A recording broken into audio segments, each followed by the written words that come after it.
The Business Index North project has an aim of studying business life in the Arctic, business opportunity in the Arctic, and societal opportunities and challenges, because we need an active and vibrant Arctic in order to be able to use the resources we have and create value from it.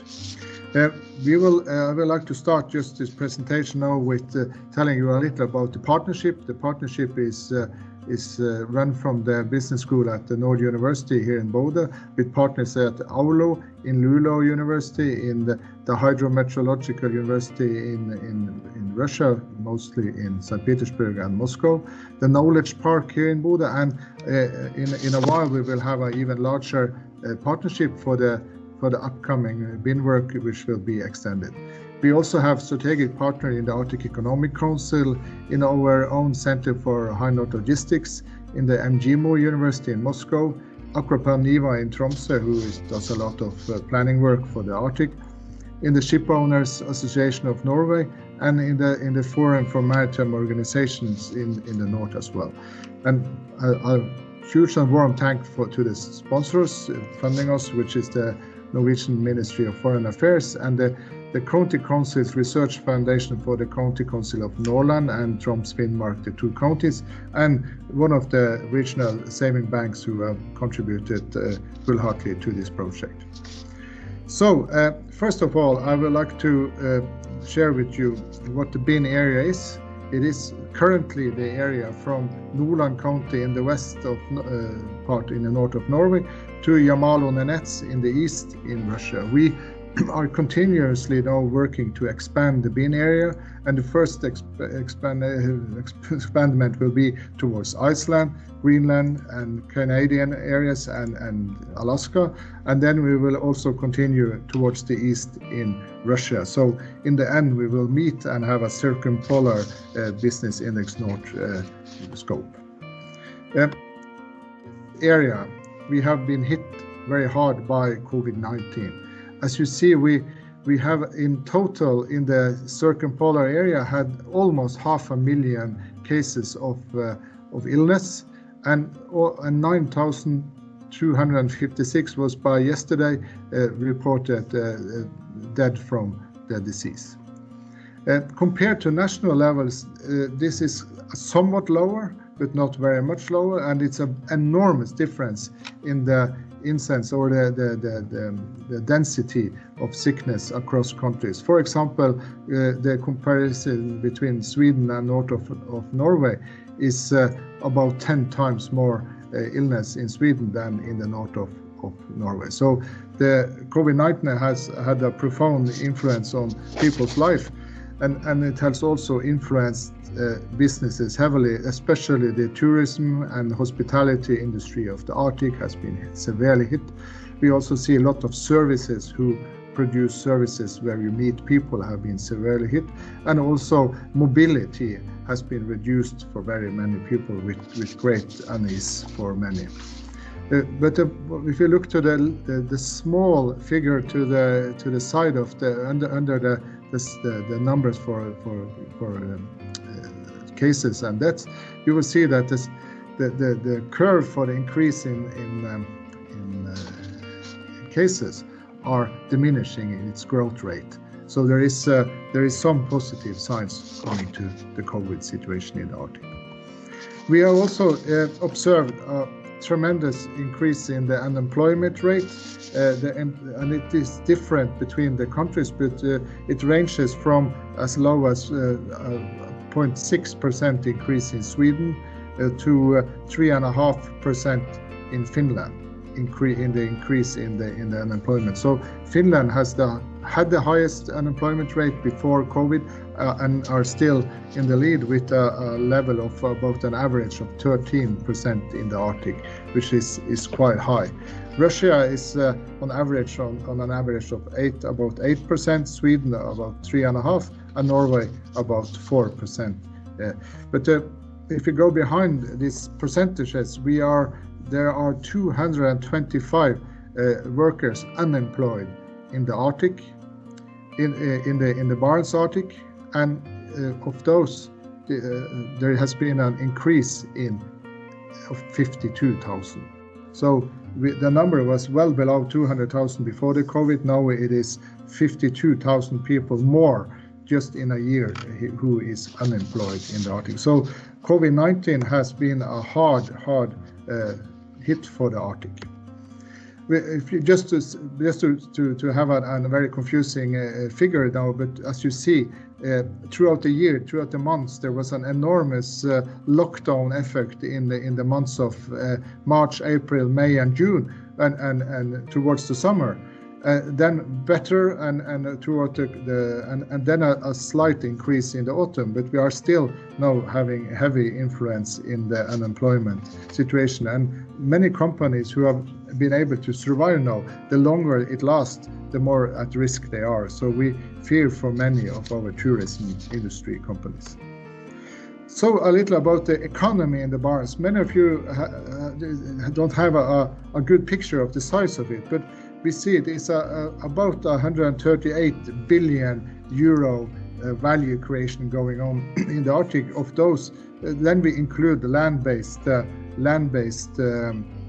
oil and gas in Russia, which amounts for 34.7 billion in value creation. So we don't have included Norwegian offshore oil in this, which will have increased the value creation. But it's quite a large economy, and I think it is somewhere between Kazakhstan and Algeria in size as an economy. So if we were an own country, we would be quite high on the size list.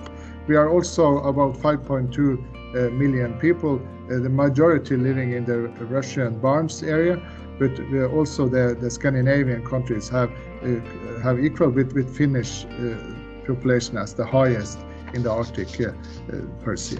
We also measure how large part of the country, each respective country, are the Arctic, and we see that in Finland it's both it has both the largest part of the value creation and the population living in the Arctic, while followed by Norway and Russia and then Sweden. But as we see in Russia, compared to the rest of Russia, the population is less, but the value creation role is very high compared. So if relatively seen, Russia has the highest kind of dependency on the Arctic among the countries studied here.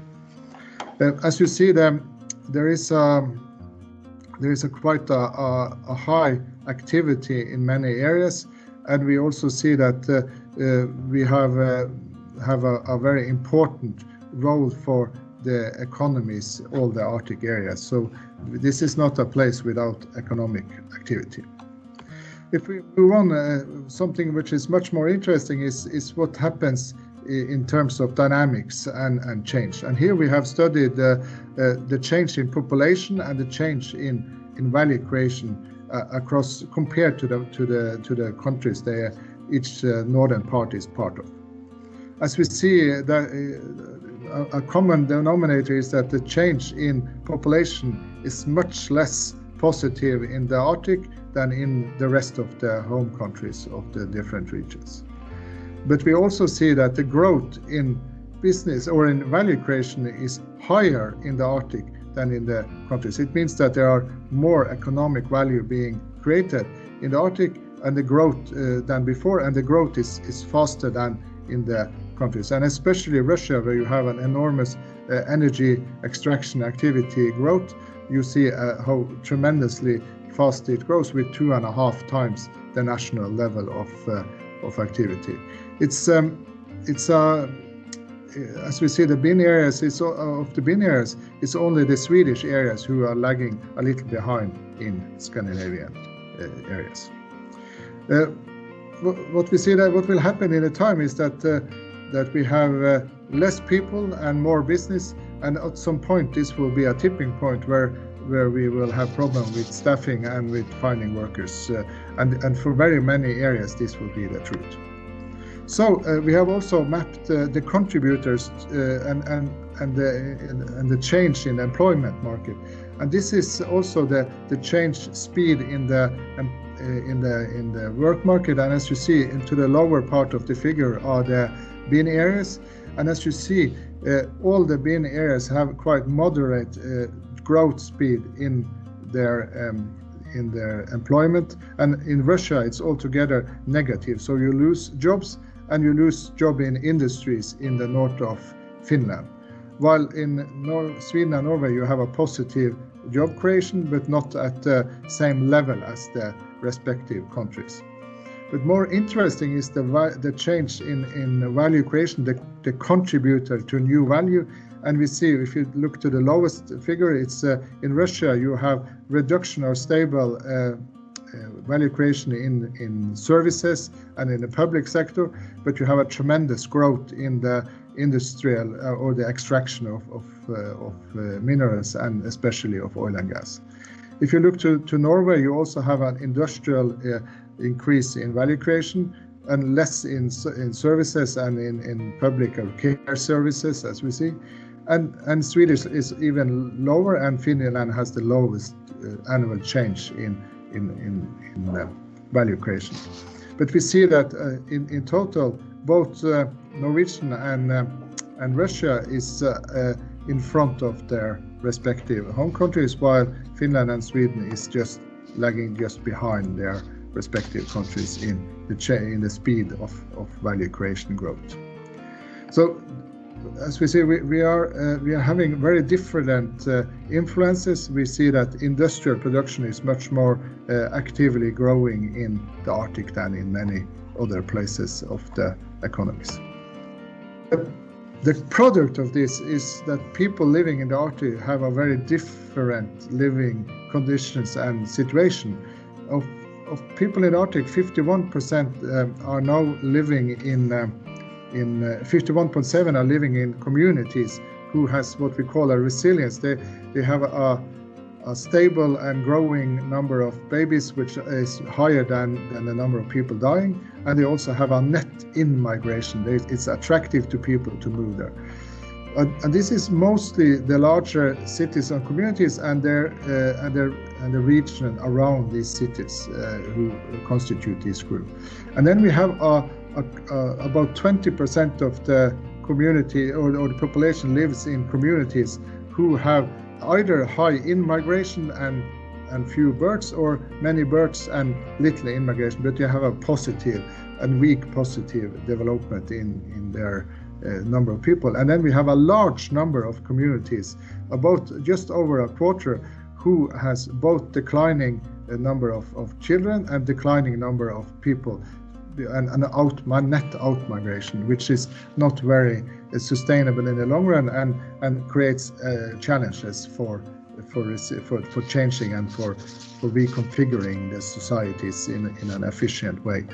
And this creates a large tension. You will have very many societies, and about 107 of them have real issues here we should acknowledge and look further on how to fix. But in order to fix this, we need companies, and we need private activity and private businesses. And we have just, in our previous report, we had an innovation report where we mapped a few of the more interesting companies. And what we should think about is the opportunity for new business who will create sustainable Arctic in the future. This is very important for us to manage. It's very important to be able to recreate an economy who can come back after we lose other types of parts of the economy. And we found very many interesting companies in the Arctic. This is just a few we have identified. I will show you some of their logos and products, and as you see, there is no polar bears, but there is a polar watch, and there is enzymes who goes into the vaccine we receive for COVID. There are the hamburgers of Max, where you're driven from the north of Sweden. We have the Arctic Race of Norway, which is a bicycle race sent to over 100 countries. We have Rapunzel, who produce hair products for females mostly. We have Biocontour in Murmansk, who produce food supplements. And we have the Polarbröd, who produce polar bread for people. We have the Snow Hotel, who produce a unique tourism attraction where you can live in a ice iceberg, and Auroras, who produce diagnostic equipment for ice. And this is just a few companies. All of them have two things in common. They use their origin in the Arctic as a valuable premises for their marketing, or they reflect it in their image of the product and the company. So this is where the Arctic can also be a set-off for interesting new business. And we think this is the future. We should stimulate even higher level of recreation of the economy in the Arctic. We also looked at what is the foundation for doing that, and we were a little disappointed when we looked at this, because what seems to be the case is that we have too few people available to work with innovations and research and development in the Arctic. Maybe that is because we have very many small companies, but it can also be explained that very much of the R&D goes on in the south or in the main outside the Arctic. But in the end, we are less able to innovate and to make new companies. This can be a very huge challenge in the future. So we have opportunities for companies, we have many resources, but we have maybe too little people to implement all these opportunities and ideas. And this is something which is quite a hot potato, because what should we do then? Should we import more people with the skills, or should we import and stimulate companies to come, or should we do both? So this is something which is need to be debated and studied in the future. We have also in our report mapped the UN sustainability goals of who is standardized in a way where we have collected 52 indicators of sustainability. And we see that the Arctic is not a very strong in sustainability, especially when it comes to some of the more important things for people, like education level, stable work, and a safety on the roads and a health.